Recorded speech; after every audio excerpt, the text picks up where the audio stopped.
in the humid darkness of a Carolina swamp, where Spanish moss drapes like funeral shrouds and the air itself seems to breathe with ancient malevolence, something impossible happened on the night of September 13th, 1781. 27 Continental soldiers, battle-hardened veterans of Cowpens and Kings Mountain, encountered an entity that defied every natural law they understood. What began as a routine patrol through the treacherous wetlands near the Santee River became a supernatural battle that would haunt military records for centuries. The official report, sealed away in Colonial archives, speaks of an abomination of unholy proportions and combat against forces beyond mortal comprehension. Tonight, we uncover the terrifying truth behind America's most classified colonial encounter. The autumn of 1781 brought an unusual chill to the South Carolina lowlands, where the Revolutionary War still raged in brutal guerrilla campaigns. Captain Ezekiel Thornton of the 3rd South Carolina Regiment received orders that seemed routine enough. Lead a patrol for the Congaree Swamp to intercept British supply lines rumored to be moving through the waterways under cover of darkness. What made this mission different wasn't the objective. It was the timing and the growing whispers among local militiamen about something prowling the marshlands. Thornton assembled 26 of his most reliable men, veterans who had survived the bloodbaths at Camden and Eutaw Springs. These weren't green recruits prone to panic at shadows. Sergeant William Mackenzie had fought at Bunker Hill before joining the Southern Campaign. Corporal James Rutledge bore scars from 3 separate bayonet charges. Private Thomas Wainwright had earned his reputation as the regiment's best tracker, capable of following enemy movements through the most treacherous terrain. These were hardened soldiers who had faced British steel and Cherokee war parties with equal courage. The mission briefing took place in the ruins of a burned plantation house, its blackened timbers reaching toward the sky like accusing fingers. Major Harrison, their commanding officer, spread crude maps across a makeshift table constructed from charred beams. The candlelight flickered ominously as he traced their route with a weathered finger, following waterways that twisted to the heart of the swamp like a serpent's spine. Intelligence suggests the British are moving supplies through the interior channels, Harrison explained, his voice barely above a whisper. Small boats, probably at night, using the maze of waterways to avoid our patrols. Your job is to intercept and destroy any enemy traffic you encounter. He paused, glancing at the faces illuminated by the dancing flame. There have been reports from the area. Local militiamen speak of strange sounds, unusual animal behavior. I want you to investigate any unusual activity, but remember, your primary mission is to disrupt enemy supply lines. What Harrison didn't tell them was the content of the reports that had reached his desk over the previous weeks. Militia scouts spoke of enormous shapes moving through the water at night, leaving behind tracks that resembled nothing in any naturalist's journal. 2 separate patrols had returned with tales of glowing eyes the size of lanterns and sounds that made grown men weep with terror. A 3rd patrol hadn't returned at all. Those searchers later found their muskets arranged in a perfect circle around what appeared to be a massive crater in the swamp floor, as if something had erupted from beneath the earth itself. The local Catawba Indians, traditional allies of the Continental forces, had begun avoiding the entire region. Chief White Eagle, when pressed for information, would only say that the spirits of the deep water had awakened, and that wise men kept a higher ground when the moon grew dark. The tribal medicine man spoke of ancient warnings passed down through generations, stories of creatures that slept beneath the black water until disturbed by the violence of men. As Thornton Patrol prepared their equipment that evening, an unusual number of omens seemed to manifest. The horses grew restless, refusing to approach the swamp's edge despite their handlers' best efforts. Dogs that normally accompanied such missions whined and retreated, their hackles raised as they stared into the darkening wilderness. Even the local birds fell silent as the sun disappeared behind the canopy, creating an unnatural quiet that seemed to press against the soldiers' ears like a physical weight. Private Wainwright, examining his powder and shot by lamplight, noticed something that would later seem prophetic. His musketball molds had produced ammunition with unusual imperfections. Small crosses seemed to appear naturally in the lead, as if the metal itself was blessing the projectiles. Other soldiers reported similar anomalies. powder that sparkled in inner light, bayonets that hummed softly when drawn from their scabbards, and compass needles that spun wildly when pointed toward their intended route. The patrol departed at midnight, moving single file through terrain that seemed to shift and change with each step. Thornton led from the front, his experience noting details that would have escaped lesser woodsmen. The cypress trees grew larger as they penetrated deeper into the swamp, their massive trunks disappearing into the darkness above, like the pillars of some primordial cathedral. Spanish moss hung in thick curtains that muffled sound and created the illusion of walls where none existed. Water levels fluctuated unpredictably, forcing the soldiers to adapt their route constantly. What had been dry ground minutes earlier might suddenly become waist-deep channels, while solid-looking surfaces proved to be floating mats of vegetation that could barely support a man's weight. The air itself seemed thick enough to drink, carrying scents of decay and ancient earth that spoke of things long buried and best left undisturbed. Sergeant Mackenzie, bringing up the rear of the column, found himself constantly checking over his shoulder. His veteran instincts warned of pursuit, though no human tracker could have followed their winding path through the labyrinthine waterways. Something was indeed following them, but it moved beneath the surface, creating barely perceptible wakes that might have been mistaken for the natural flow of current if the water hadn't been perfectly still. The history of the Congaree Swamp stretched back millennia before European boots first squelched through its treacherous depths. Native American oral traditions, carefully preserved through generations of storytellers, spoke of the region as a place where the boundary between worlds grew thin. The Catawba called it Ihanupa, the sleeping mouth, believing that something vast and primordial slumbered beneath the black waters, dreaming dreams that occasionally bled into the waking world.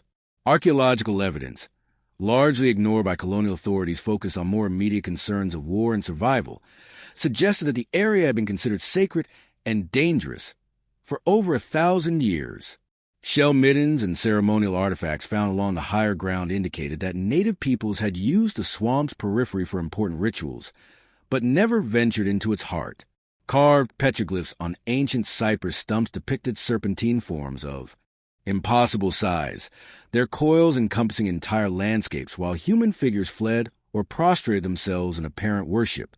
The first European accounts of unusual activity in the region dated back to 1669, when Spanish explorers under Captain Diego Ramirez attempted to map the interior waterways. Ramirez's journal, discovered centuries later in the archives of Seville, contained increasingly frantic entries describing his expeditions and encounters with what he termed Las Bestias del Agua Profunda, the beasts of the deep water. His final entry, written in a shaking hand, described an attack by something that rose from the depths like a mountain of living shadow, with eyes that burned like stars fallen into hell. Of Ramirez's expedition of 32 men, only 7 returned to the coast, and these survivors were found wandering the marshlands in a state of complete madness. They spoke incoherently of battles against creatures that defied description, of waters that boiled without heat, and of a presence so ancient and malevolent that it had witnessed the formation of the continents themselves. The Spanish authorities, practical men concerned with gold and territory rather than supernatural speculation, dismissed these accounts as the ravings of men broken by disease and hardship. French trappers in the early 1700s added their own testimonies to the growing collection of unexplained encounters. Jean-Baptiste Couture, a veteran of the Great Lakes fur trade, established a temporary camp on the swamp's eastern edge in 1718. His trading post prospered briefly, serving as a way station for trappers and traders navigating the inland waterways. However, within 6 months, Couture abandoned his profitable enterprise and fled northward, leaving behind valuable furs and equipment. Couture's account, preserved in the records of French colonial administration, described nightly visits from something he could never clearly see, but always sense watching from the water. His Native American trading partners, members of various tribes, refused to approach his post after sunset, speaking in hushed tones of the Wendigo of the South, a creature that combined the worst aspects of various tribal monsters into a single, unprecedented threat. They warned Couture that his presence had awakened something that should have remained dormant, and that his very survival depended on immediate departure. The creature's influence seemed to extend beyond mere physical manifestations. Local wildlife began exhibiting unprecedented behaviors throughout the region. Alligators, normally apex predators comfortable in any aquatic environment, abandoned vast stretches of prime habitat. Snakes, including the massive water moccasins that typically thrived in such conditions, disappeared entirely from certain areas. Even the insects fell silent in zones that seemed to shift and change without apparent pattern. British military surveys conducted during the 1770s, as tensions with the colonies escalated, documented these anomalies with characteristic thoroughness. Captain Reginald Worthington of the Royal Engineers spent 3 months attempting to map potential defensive positions throughout the swamp system. His reports, filed with military precision, noted areas of unaccountable disturbance, where surveying instruments malfunctioned consistently, and where his men reported overwhelming feelings of dread that made accurate measurement impossible. Worthington's survey team encountered physical evidence that defied explanation. Enormous tree trunks, some with circumferences exceeding 20 feet, showed signs of having been twisted and broken by forces that appeared to originate from below. These ancient cypresses, survivors of centuries of hurricanes and floods, lay scattered like kindling in patterns that suggested deliberate arrangement rather than natural destruction. The wood itself bore unusual markings, deep grooves that spiraled around the trunks in mathematical precision, as if something had used them as tools for sharpening claws of unimaginable size. Water samples collected from the deepest channels revealed properties that baffled the era's rudimentary scientific understanding. The liquid appeared normal to casual observation, but exhibited unusual resistance to heating, and seemed to absorb light rather than reflecting it. Fish caught in these areas showed anatomical abnormalities, additional fins arranged in symmetrical patterns, scales that grew in geometric designs, and eyes that appeared to track movement even after death. Local folklore began incorporating these scientific anomalies into increasingly elaborate mythologies. Stories spread to the colonial settlements of a creature that had existed since before human memory, a being so ancient that it remembered when the land itself was young. According to these tales, the creature had slept peacefully for generations, disturbed only by the most severe natural disasters. However, the violence and bloodshed of the Revolutionary War had begun to seep into its dreams, causing it to stir with increasing frequency and malevolent intent. The timing of these escalating encounters with the opening phases of the war seemed more than coincidental. Native American shamans, consulted by desperate colonial authorities, explained that violent death released spiritual energy that accumulated in places of natural power. The Congaree Swamp, already a confluence of mysterious forces, was becoming a magnet for the darker aspects of human conflict. Each battle, each skirmish, each act of brutality added to a growing reservoir of negative energy that threatened to awaken something that had slumbered since the world was young. Captain Thornton raised his fist, bringing the patrol to an immediate halt as the first signs of enemy activity became apparent through the Spanish moss curtains ahead. The soft splash of paddles cutting through black water echoed across the swamp's unnatural silence, accompanied by the muffled voices of men attempting stealth, but failing to account for the acoustic properties of the wetlands. Through gaps in the vegetation, the Continental soldiers could make out the silhouettes of 3 small boats moving single file through a narrow channel, their occupants clearly British from their distinctive military bearing and equipment profiles.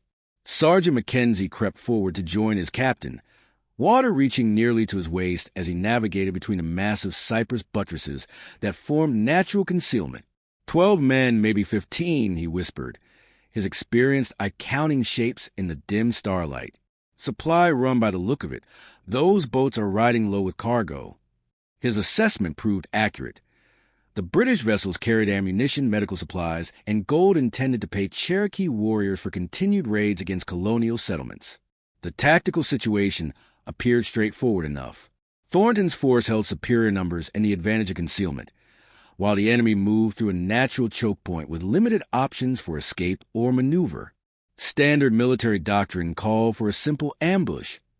Wait until the boats reached the narrowest section of the channel, then open fire from both banks simultaneously. The mission should have concluded within minutes. Another successful interdiction of enemy supplies to report in the morning dispatches. However, as the patrol settled into position along the water's edge, preparing for the attack, something began to change in the fundamental nature of their surroundings. The water temperature dropped noticeably, creating wisps of mist that hadn't existed moments before. More disturbing was the behavior of the swamp's wildlife.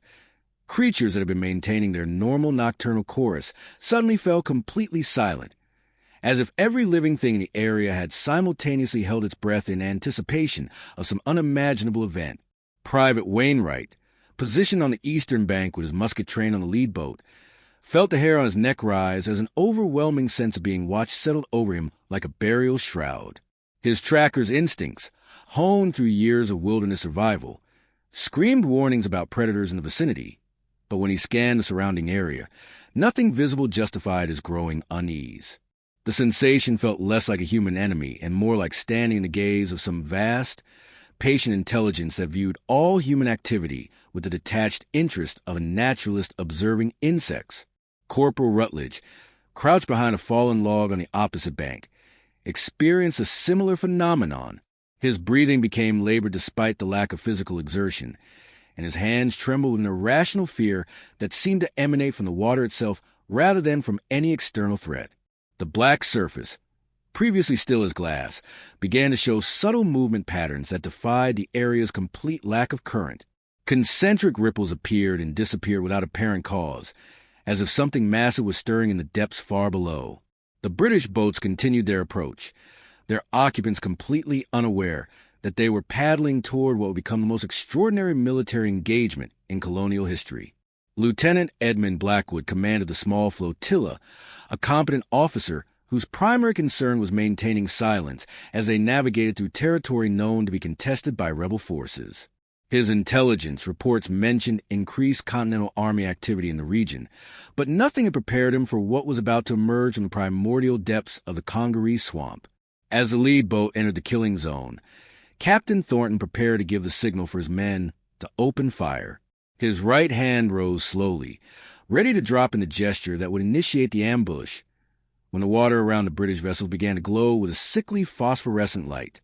The illumination started as barely perceptible wisps beneath the surface, but quickly intensified into an eerie green radiance that outlined something of enormous proportions moving directly below the enemy boats. Lieutenant Blackwood noticed the strange light first, pointing it out to his men with curiosity rather than alarm. Phosphorescent algae were not unknown in coastal waters, though rarely encountered this far inland. His casual observation transformed into screaming terror as the water around his boat began to churn violently, and something the size of a cathedral spire breached the surface less than 20 yards from his position. The creature that emerged defied every category of natural history known to 18th century science. Its serpentine form stretched over 100 feet in length, with a diameter that suggested it could easily crush the largest warships in the Continental Navy. Scales the size of dinner plates reflected the phosphorescent light like armor plating, while bony ridges along its spine created a silhouette that resembled the backbone of some prehistoric leviathan. Most terrifying of all were its eyes, orbs of burning amber larger than carriage wheels, possessing an intelligence that was ancient, alien, and utterly malevolent. The Continental soldiers, trained to face human enemies with firearms and blade, found themselves confronting something that challenged their understanding of reality itself. Private Daniel Cooper, a devout Methodist who had never missed Sunday services when circumstances allowed, began reciting the Lord's Prayer in a voice that grew higher and more frantic with each word. Sergeant Mackenzie, whose courage had been tested in a dozen battles, felt his hand shake so violently that he nearly dropped his musket into the swamp water. Captain Thornton, his mind struggling to process the impossible scene unfolding before him, managed to maintain enough presence of command to recognize that his mission parameters had fundamentally changed. The British supply boats, originally his primary target, had become fellow human beings facing a threat that transcended national conflicts and political differences. In that moment of crystal clarity, he made a decision that would define his character for the remainder of his life. Regardless of the consequences, he would not allow any man, enemy, or ally to face such a horror alone. The creature's head, resembling a massive serpent skull but adorned with additional features that belonged to no earthly species, swiveled toward the terrified British soldiers with predatory focus. Rows of teeth, each longer than a cavalry saber, became visible as the beast opened its maw in what might have been preparation to feed, or simply a threat display designed to paralyze its prey with fear. The sound that emerged from his throat was unlike anything the assembled men had ever heard. Part roar, part hiss, and part something else entirely that seemed to bypass the ears and resonate directly within the human soul. Lieutenant Blackwood's composure, maintained through years of military training and combat experience, shattered completely as the creature's massive head descended toward his boat with deliberate, predatory intent. His men, seasoned veterans of campaigns from the Caribbean to the Carolinas, abandoned all pretense of military discipline and began rowing frantically toward either shore, their previous concerns about rebel ambushes utterly forgotten in the face of this primordial nightmare. The wooden planking of their vessels groaned ominously under the pressure waves created by the beast's movement through the water. Captain Thornton found himself facing an impossible decision that transcended every military protocol he had ever learned. His sworn enemies were about to be devoured by something that represented a threat to humanity itself, while his own men looked to him for orders that no training had prepared him to give. The creature's phosphorescent glow intensified as it focused on the British boats, and in that hellish illumination, Thornton could see the raw terror on faces that had previously belonged to faceless enemies. Open fire on that thing. Thornton's command rang across the swamp with the authority of absolute conviction. All men, concentrate your fire on the creature. The British are no longer our enemies tonight. His decision to protect enemy soldiers would later be questioned by military tribunals. But in that moment, faced with something that challenged the very nature of human existence, such considerations seemed petty beyond measure. The Continental soldiers responded to their captain's order with the precision of veteran troops, despite the unprecedented nature of their target. Musket fire erupted from both banks simultaneously, muzzle flashes creating strobing light that illuminated the scene in stark, terrifying detail. The creature's scales, each the size of a warrior's shield, deflected most of the lead balls harmlessly, though several shots found softer tissue around the beast's eyes and caused it to rear back with sound that combined pain with ancient rage. Lieutenant Blackwood, realizing that the rebel soldiers were defending rather than attacking his men, made his own impossible decision. "Return fire in support of the Colonials," he shouted to his men, who were too terrified to question orders that would have been treasonous under normal circumstances. British Brown Bess muskets joined the Continental Army's weapons in a combined barrage directed at humanity's common enemy, creating the most unusual alliance in military history. The creature's response to this coordinated attack revealed an intelligence that was both alien and terrifyingly sophisticated. Rather than simply attempting to crush or devour its tormentors, it began using the swamp itself as a weapon.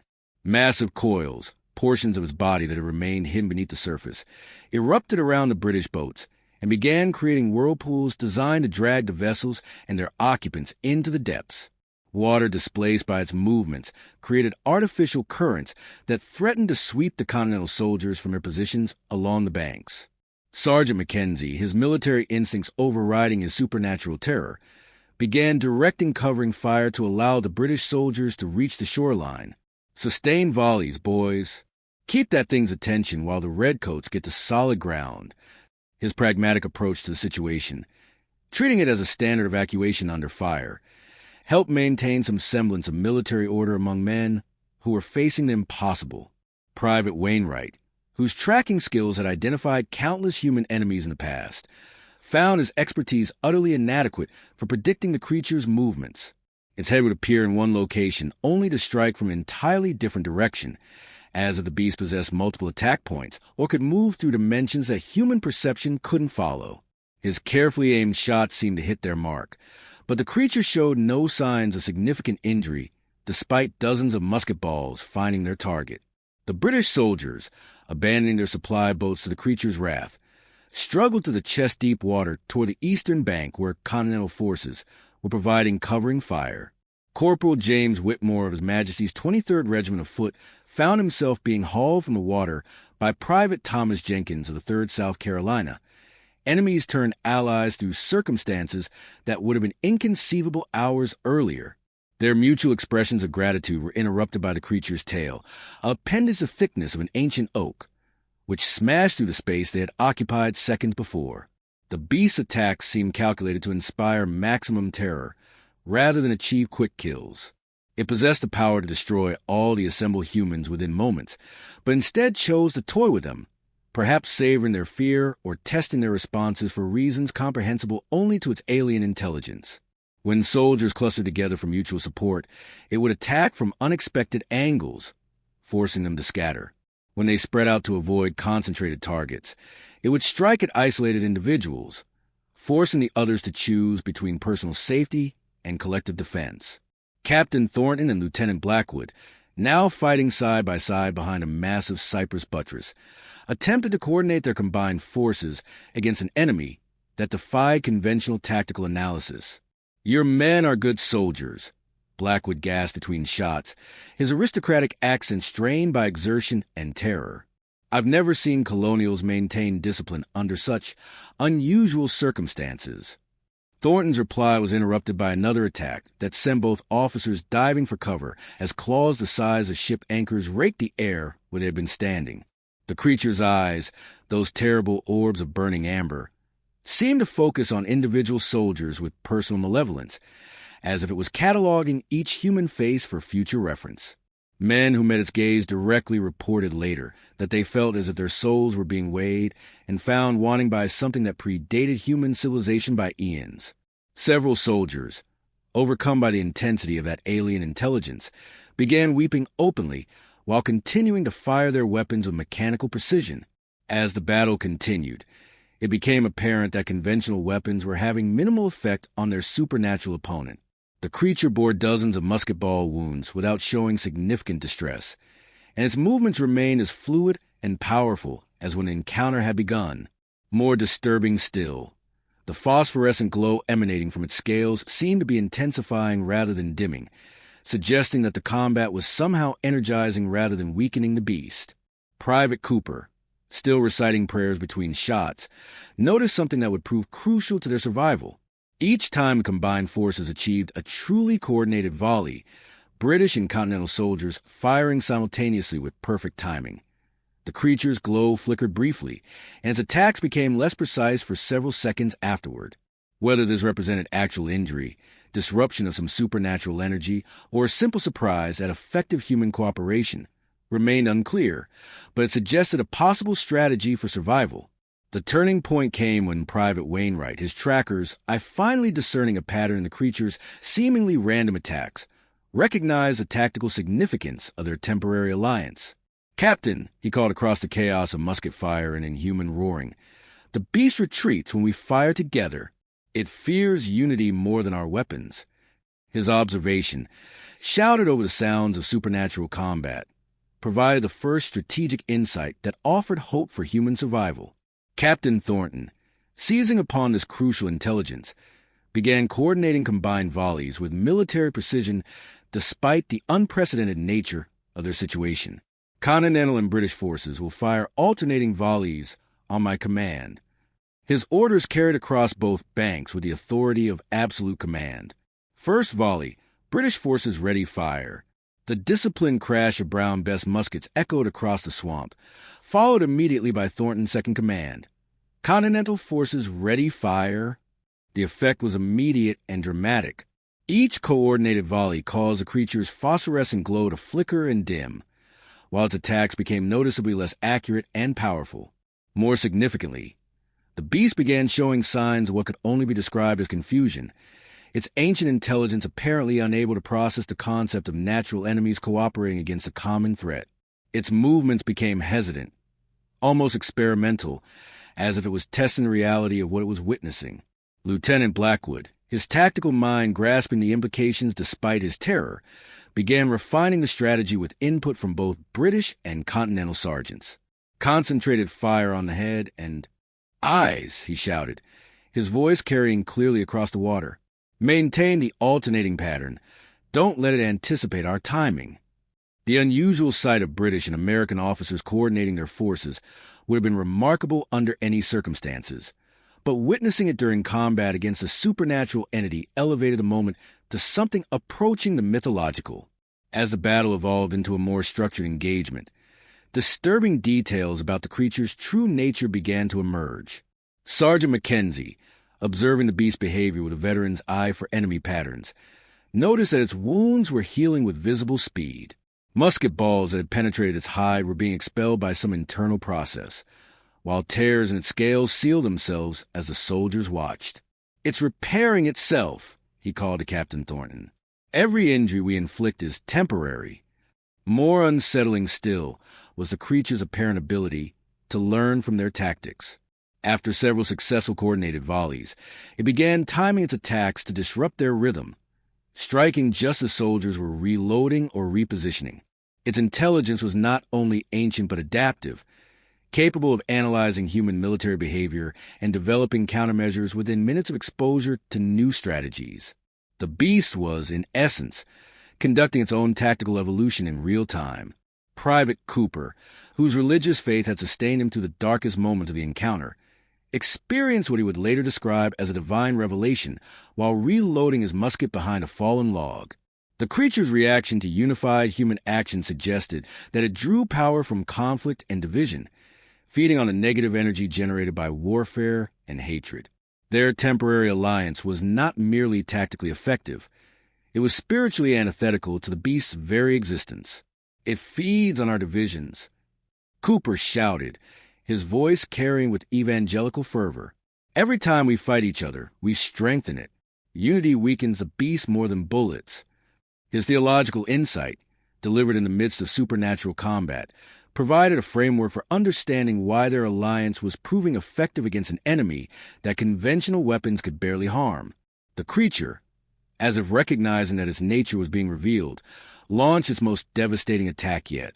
Rising to its full height, a terrifying spectacle that dwarfed the surrounding trees, it released a sound that was part roar, part scream, and part something else entirely, a vocalization that seemed designed to shatter human sanity through sheer alien wrongness. Several soldiers collapsed immediately, blood streaming from their ears, while others found themselves temporarily paralyzed by the psychic assault. In that moment of maximum vulnerability, when human unity threatened to dissolve under supernatural pressure, an unexpected hero emerged. Lieutenant Blackwood, his aristocratic upbringing having instilled in him a rigid code of honor that transcended national loyalties, threw himself in front of Private Jenkins as the creature's massive claw descended toward the injured Continental soldier. The British officer's sacrifice, protecting an enemy soldier at the cost of his own life, created a moment of moral clarity that resonated through both forces.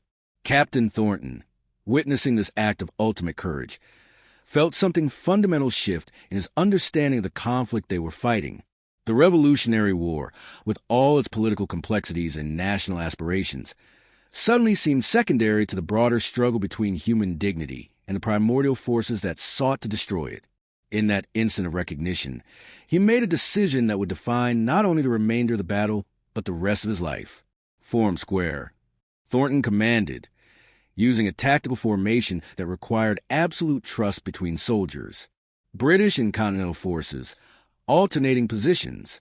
Blackwood's sacrifice will not be meaningless. The square formation, typically used against cavalry charges, had never been attempted against a supernatural entity, but it represented the ultimate expression of military unity, soldiers depending entirely on their comrades for mutual protection. The formation came together with remarkable precision, considering that half the participants were technically enemy combatants. British and American soldiers stood shoulder to shoulder, their muskets creating overlapping fields of fire, while their bayonets formed a bristling perimeter of steel. More importantly, their unity was now founded on something deeper than tactical necessity. It was based on shared recognition of human worth that transcended political boundaries. The creature's reaction to this ultimate expression of human cooperation was immediate and violent. Its phosphorescent glow began to flicker erratically, and for the first time in the engagement, it showed signs of genuine distress. The beast's attacks became increasingly desperate and uncoordinated, as if the sight of natural enemies standing together in perfect trust was causing it physical pain. Ancient intelligence met human virtue, and for the first time in millennia, the outcome was genuinely uncertain. The square formation held with iron discipline as the creature circled them like a primordial shark, its massive form creating waves that lapped against the soldiers' legs while its burning eyes searched for any sign of weakness in their human unity. The beast had fed on centuries of human conflict, drawing strength from every war, every betrayal, every moment when mankind chose division over cooperation. Now, Faced with the unprecedented sight of natural enemies standing in perfect trust, its ancient understanding of human nature was being fundamentally challenged. Captain Thornton, maintaining his position at the square center, called out fire commands with metronomic precision, while Lieutenant Blackwood's sacrifice continued to inspire both British and Continental soldiers. First rank, fire. Second rank, ready? The volleys crashed out in perfect sequence, each coordinated discharge causing the creature's supernatural glow to dim further. More significantly, the beast's wounds were no longer healing with their previous speed. The unity of human purpose seemed to be disrupting its regenerative abilities. Sergeant Mackenzie, his veterans eye-noting details that others might miss during the chaos of supernatural combat, observed that the creature's attacks were becoming increasingly predictable. "It's losing its cunning, Captain," he called out between volleys. "The thing fights like a mad animal now, not the calculating predator was before." His assessment proved accurate. Where the beast had previously demonstrated sophisticated tactical intelligence, it now relied on brute force and rage, repeatedly hurling itself against a disciplined square formation without apparent strategy. The phosphorescent illumination that had initially made the creature appear even more terrifying was now working to the soldiers' advantage. Every movement was clearly visible, allowing them to anticipate attacks and coordinate their defensive fire with maximum effectiveness. British Corporal James Whitmore, standing beside Continental Private Thomas Jenkins in a partnership that would have been impossible hours earlier, noted with professional satisfaction that their alternating fire pattern was achieving the kind of sustained rate that individual national forces could never maintain. As the battle continued, disturbing changes began manifesting in the creature's physical form. Its scales, previously reflecting light like polished armor, began to appear dull and brittle. The massive head, which had dominated the battlefield with its alien intelligence, now seemed somehow smaller, less imposing. Most significantly, those terrible burning eyes were losing their intensity, the amber fire dimming to a mere ember of their former malevolence. Private Cooper, his religious conviction providing a framework for understanding the supernatural forces at work, recognized what was occurring. "It's not just wounded, it's starving," he called out with evangelical certainty. "The beast feeds on our hatred and division, but we're giving it nothing to consume. Our unity is starving it to death." His theological interpretation, delivered amid the thunder of musket fire, provided crucial insight into their enemy's true vulnerability. The creature's desperation became increasingly apparent as it launched attack after attack against the impenetrable square formation. Each assault was met with disciplined volleys that never faltered, never broke rhythm, never allowed the beast to exploit human weakness or division. The soldiers had transcended their national identities, becoming something greater than some of their individual parts. They had become humanity united against the darkness that had plagued civilization since its inception. British Lieutenant Morrison, who had assumed command after Blackwood's sacrifice, found himself coordinating seamlessly with Continental officers in a display of military cooperation that would have been unthinkable under normal circumstances. "Concentrate fire on the head," he ordered, his voice carrying clearly above the chaos. "Every shot counts now. The beast is weakening." His assessment was confirmed by the creature's increasingly erratic movements and the way its phosphorescent glow continued to fade with each passing minute. The turning point came when the creature, driven to madness by its inability to break the human formation or feed on their conflicts, launched what appeared to be a final, suicidal assault. Rising to its full height, the beast prepared to crash down upon the square with enough force to crush every soldier beneath its massive bulk. In that moment, when physical destruction seemed inevitable regardless of their spiritual unity, something remarkable occurred. Every soldier in the formation, British and Continental alike, raised their weapons in perfect synchronization without any verbal command. The moment represented the ultimate expression of human trust. Men who had been trained to kill each other now moved as a single entity, their actions coordinated by nothing more than shared purpose and mutual respect. The volley that erupted from their combined weapons was unlike anything heard on any battlefield in human history. The effect on the creature was instantaneous and devastating. The coordinated discharge of nearly 30 muskets, fired by soldiers united in perfect brotherhood, struck the beast like a physical blow from the hand of divinity itself. The phosphorescent glow that had illuminated the battlefield for hours suddenly winked out entirely, plunging the swamp into natural darkness. The creature's roar, pain, and rage transformed into something else entirely. A sound of ancient defeat, a primordial hunger finally denied. As silence settled over the battlefield, broken only by the gentle lapping of water against cypress roots, the soldiers maintained their formation while their eyes adjusted to the sudden absence of supernatural illumination. The beast had vanished as completely as if it had never existed, leaving behind only disturbed water and the lingering memory of burning amber eyes. However, evidence of the encounter remained. Trees bearing claw marks the size of ship anchors, and water that would glow with faint phosphorescence for decades afterward.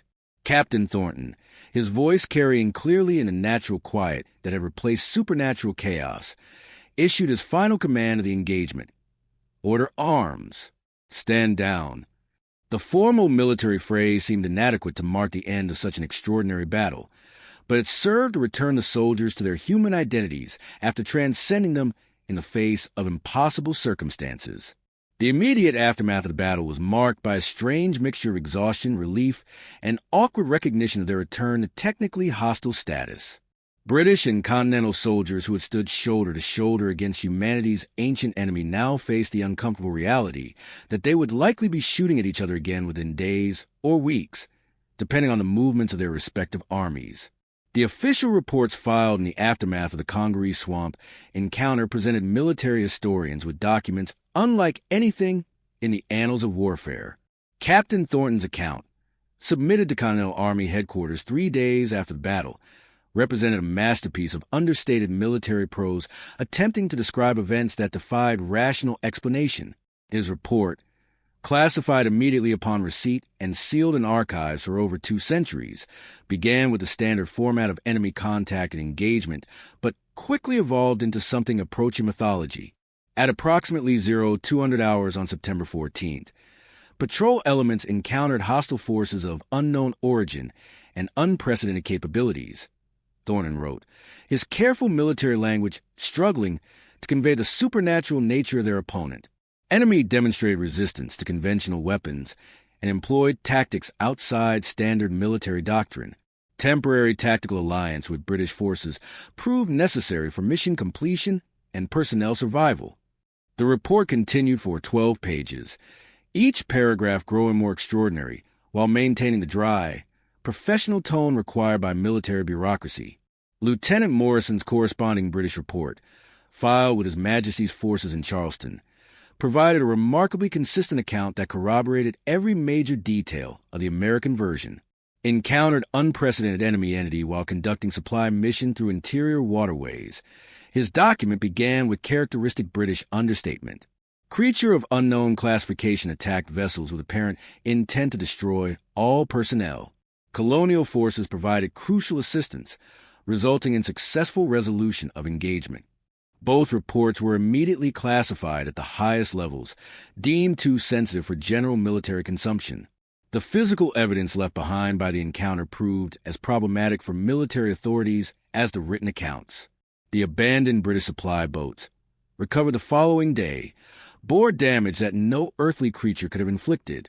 Massive puncture wounds in the hull planking appeared to have been caused by teeth the size of cavalry sabers, while claw marks in the wooden gunwale suggested appendages of impossible dimensions. Most disturbing were the perfectly preserved scales, each the size of a dinner plate, found embedded in the boat timbers like evidence from a naturalist's nightmare. Sergeant Mackenzie, tasked with collecting physical evidence for his report, discovered additional anomalies that challenged scientific understanding. The water in the immediate area of the encounter retained a faint phosphorescent quality that persisted for weeks afterward, visible only in complete darkness, but detectable by any observer brave enough to venture into the swamp at night. Samples collected in glass vials maintained this property indefinitely, leading to speculation that the creature had altered the fundamental nature of the water through some unknown process. The cypress trees bearing claw marks presented their own mysteries to investigators. The gouges, carved into wood with mathematical precision, appear to contain trace amount of an unknown substance that glowed with the same phosphorescent light as the water samples. More disturbing still, The wounds in the living trees showed no signs of natural healing, remaining as fresh decades later as they had been immediately after the encounter. Local woodsmen began avoiding the area entirely, reporting that the marked trees created feelings of intense unease in anyone who approached them. Continental Army intelligence officers, attempting to determine whether the British had employed some form of secret weapon during the encounter, interviewed every surviving soldier separately and extensively. The consistency of their accounts, despite significant differences in education, background, and military experience, suggested either an elaborate conspiracy involving enemy agents or the occurrence of genuinely supernatural events. Given the political climate of 1781, many officers found conspiracy theory more palatable than accepting supernatural explanations. British military intelligence conducted their own parallel investigation with equally inconclusive results.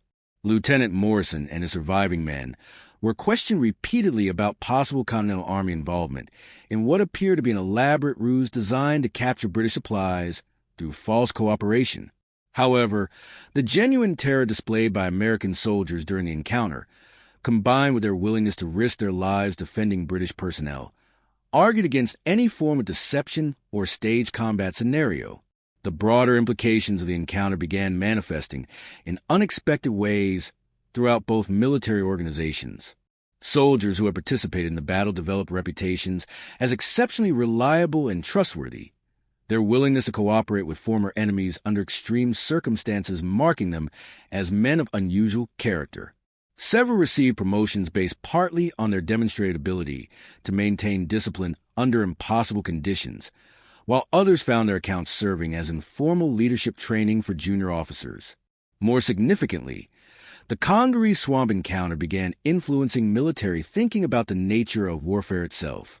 Officers who read the classified reports, even those who questioned their supernatural elements, recognized the tactical value of cooperation between opposing forces when facing mutual threats. The concept of temporary battlefield alliances, previously considered treasonous under most circumstances, began appearing in strategic discussions as a potential option for extreme situations. The creature's apparent vulnerability to unified human action had profound implications for military theorists attempting to understand the psychological dimensions of combat.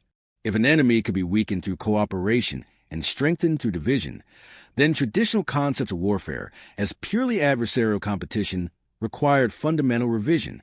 Some forward-thinking officers began experimenting with training exercises that emphasized unit cohesion over individual heroics, though they rarely cited the Congaree Swamp incident as their inspiration. The personal relationships forged during the supernatural battle created lasting connections that transcended national loyalties. Several British and Continental soldiers maintained secret correspondence throughout the remainder of the war, sharing intelligence and even providing mutual assistance when circumstances allowed. These relationships, built on shared trauma and mutual respect, represented a form of international diplomacy that operated entirely outside official channels. Captain Thornton and Lieutenant Morrison, despite returning to their respective duties as enemy officers, developed a professional respect that influenced their subsequent military careers. Both men became known for their humane treatment of prisoners and their willingness to seek negotiated solutions to military problems when possible. Their shared experience of fighting alongside former enemies provided them with unique perspectives on the costs and benefits of armed conflict.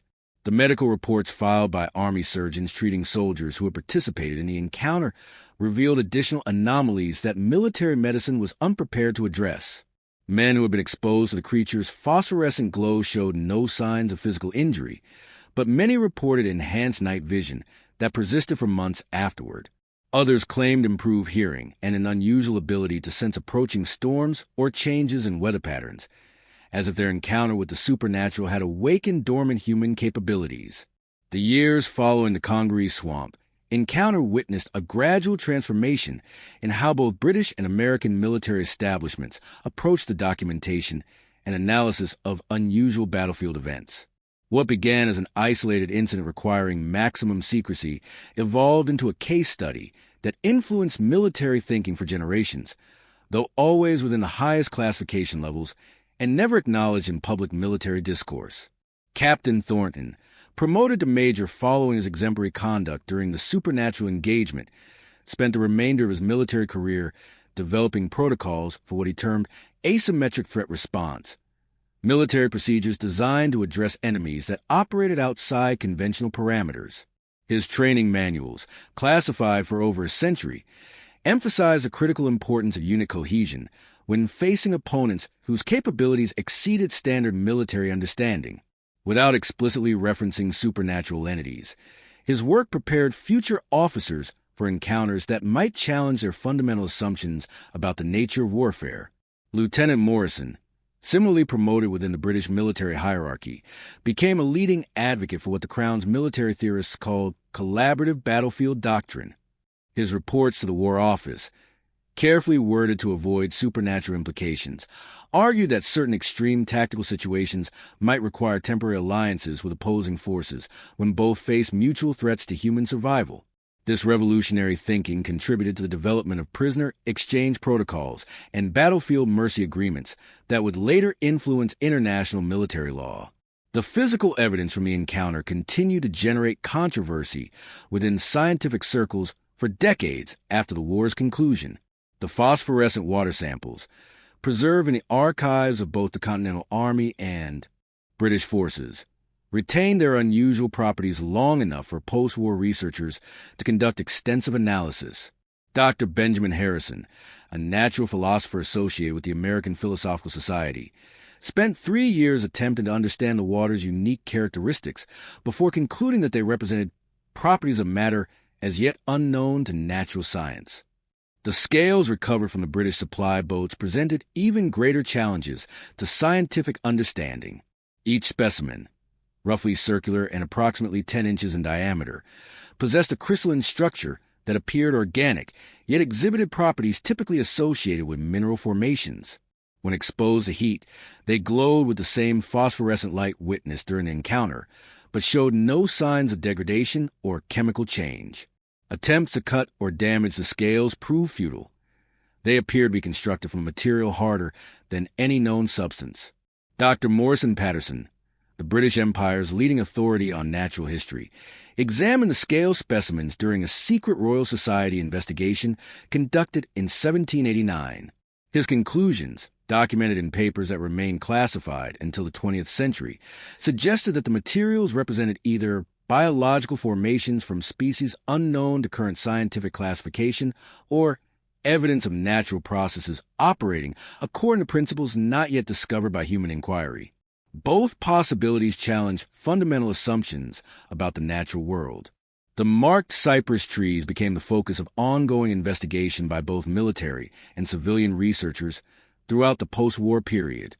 The claw marks, preserved with supernatural permanence in the living wood, provided physical evidence that was impossible to dismiss or explain through conventional means. Measurements revealed that the gouges followed precise geometric patterns, as if carved by an intelligence capable of mathematical calculation rather than simple animal instinct. Local folklore surrounding the encounter site evolved into a complex mythology that blended Christian religious themes with Native American spiritual traditions and first-hand military accounts. The story of natural enemies uniting against supernatural evil resonated powerfully with communities still recovering from the divisions and traumas of the Revolutionary War. Churches throughout the Carolinas incorporated variations of the tale into sermons about the power of unity over division, while tribal elders used it to validate their ancient warnings about the spiritual dangers of excessive human conflict. The surviving soldiers from both sides of the encounter found themselves bound together by shared experience that transcended their former national loyalties. Several established businesses together following the war's conclusion, their partnerships built on trust forged during impossible circumstances. Others maintained lifelong correspondences that documented their ongoing struggles to process and understand their supernatural battlefield experience within the context of their conventional religious and philosophical beliefs. Private Cooper, whose religious insights had proven crucial during the battle, became a prominent Methodist preacher whose sermons drew congregants from throughout the southeastern colonies. His theological interpretation of the encounter, that human unity weakened supernatural evil, while division strengthened it, influenced Protestant thinking about the spiritual dimensions of political conflict. Cooper never spoke publicly about his military service, but his emphasis on brotherhood and cooperation reflected lessons learned during his confrontation with primordial malevolence. The classified nature of the official reports meant that the full story of the Congaree Swamp encounter remained hidden from public knowledge for over 2 centuries. However, fragments of the tale emerged through family histories, local legends, and the occasional declassification of peripheral military documents. These partial accounts created a rich tradition of supernatural folklore that influenced American literature, particularly in the South, where writers like Edgar Allan Poe and later authors drew inspiration from stories of Revolutionary War soldiers facing otherworldly enemies. Military historians studying the Revolutionary War's lesser-known engagements occasionally encounter references to the September 1781 unusual enemy contact in the South Carolina interior, but the classification levels and missing documentation prevented comprehensive analysis. The few researchers who gained access to partial files found themselves confronting accounts that challenged their professional understanding of historical documentation and military reporting standards. The long-term psychological effects on the encounter's participants provided early insights into what later generations would recognize as post-traumatic stress disorder. However, the supernatural nature of their trauma created symptoms that conventional military medicine was unprepared to treat. Many veterans reported recurring dreams of phosphorescent light and burning amber eyes, while others developed phobias related to large bodies of water or encounters with unexplained phenomena. The Congaree Swamp itself gradually returned to its natural state, though subtle changes persisted for generations. Wildlife populations that had fled during the encounter were slow to return, and even decades later, certain areas remained unusually quiet and avoided by local fauna. The phosphorescent quality of the water faded gradually but never disappeared entirely, creating a tourist attraction for brave visitors willing to venture into the swamp during moonless nights. As the new American nation developed its military institutions and traditions, the lessons learned during the supernatural encounter were quietly incorporated into training protocols and leadership development programs. The emphasis on unit cohesion, mutual support, and the ability to cooperate with former enemies when facing common threats became hallmarks of American military doctrine, though their supernatural origins remain forever classified in the deepest archives of military history.